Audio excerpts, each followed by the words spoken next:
Hi, it's Mike Thornton here from Pro Tools Expert, and today I'm going to take you through a preview of the brand new Nugen Audio Halo Upmix plugin. Now, I've been playing with this for a few days now, and it really has grown on me. I love the surround scope here. Really gives me a sense of where the audio is in the surround sound field, just confirming what my ears are telling me. I find all these controls very intuitive. We can open out the divergence here. The front, we can adjust the front to rear ratio, so we can push it all back to the front or back out, round to the rears. If we just click on one of these channel nodes, we can solo. So we can solo the front. There's the center channel, all the surrounds, or if we want to mute them, we can just click on the meters down here and mute the fronts, mute the surrounds, mute the center. Really intuitive to use.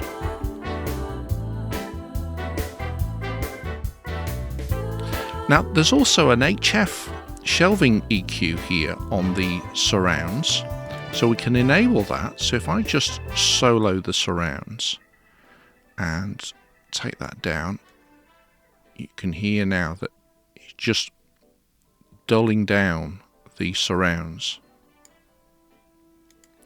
So it's really useful if you find that stuff getting into surrounds, especially the HF detail end, which you really wouldn't want to find in your rear channels. Now, there's also a range of different presets, but I think it would be fair to say that these are still a bit of a work in progress in this beta version, but they do give us a good sense of what I think is going to come.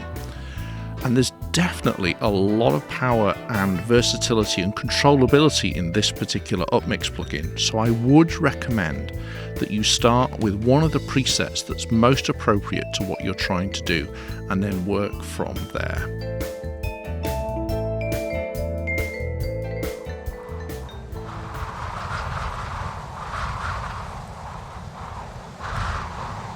In this example, I've got some blustery wind, so I've chosen the Ambience 4.0 Fill preset, because I don't really want to put the effects into the center channel, which is normally where we want to keep the dialogue. So at the moment, this is now being upmixed into the front, left and rights, and also into the left and right surround channels. Now I can adjust the sort of front-back ratio, so we can push it back to the front, and you can see in the surround scope it's now very front heavy, and as I pull this round you can see that we're getting a surround all the way round. So we can adjust that, but then there's this diffusion control here, and we can adjust the amount of diffusion. Now this control, so reading in the manual, is all about focus. So high levels of diffusion is like sort of the sound being a little bit out of focus, and so the sound is spread around the surround image without any particular direct focus. Whereas if we take the diffusion right down, then everything comes back into focus. But what I noticed on this kind of track is that the basic sort of room tone is now fairly strongly in the surround channel with low levels of diffusion. Whereas if I push it up to high levels of diffusion, that same sort of room tone bed is now predominantly in the front.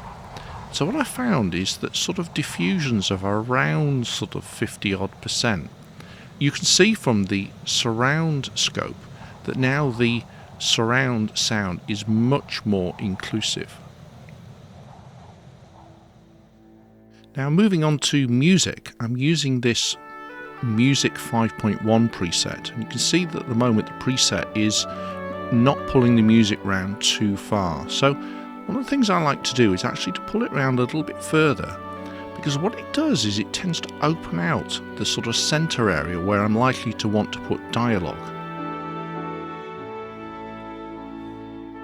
Now of course we can't reproduce the full 5.1 surround in this video, but what I've done is I've used the Nyring Soundcode LTRT Tools plugin to encode down the 5.1 into a ProLogic compatible sound.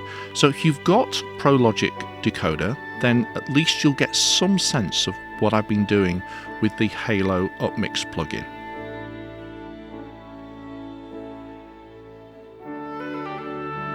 But it's really nice to be able to just flip between the source, the upmix and the downmix, and for there to be no unpleasant surprises in the process.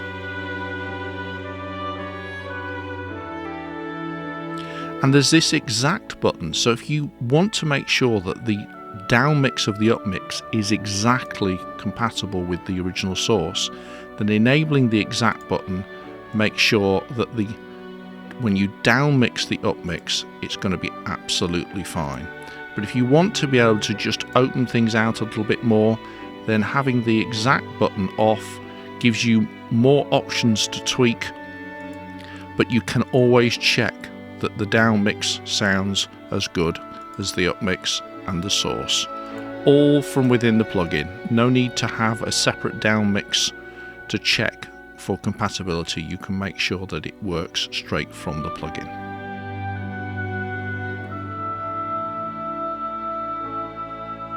Now if you want to tweak the levels, then we can go over to this I/O window here, and then we can actually tweak the levels, so we can actually choose to push the center a little bit more.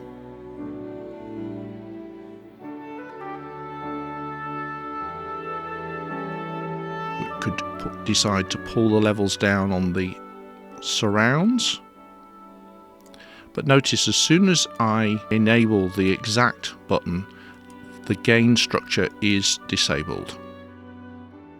So finally, let's take a look at an example with dialogue. Now Nugen Audio have worked really hard to make sure that their Halo Upmix plugin will give us a convincing upmix from a full stereo mix with dialogue, the situation where you don't have stems, all you've got is the full mix. And so the preset here that I've selected enables an additional setting. So if we just switch to the center page, we've got this dialogue isolation option, which we can adjust to help pull the dialogue out from the mix and route it through to the center channel. But of course this is fully automatable, so if there are sections of your program where you don't need this, you can pull the aggression down, and where there are points where you really need it, you can push the aggression up. Fully automatable, making this a really powerful upmixing plugin. Now there's so much more in this Halo Upmix plugin that I haven't really had time to cover in this short preview video. So if you need upmixing, then jump over to the Nugen Audio website and download the demo version and try it for yourself. But I do suggest that you carve out some time and dig down deep into this plugin, because you won't be disappointed. I'll see you again soon.